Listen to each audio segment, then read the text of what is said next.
جمال الوجود بذكر الإله، وتصفو الحياة بنور هداه.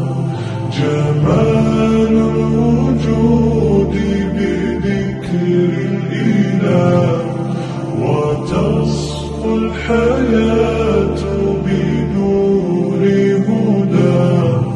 وتطلب نفس له طاعة، ويبلغ سعد إلى منتهى.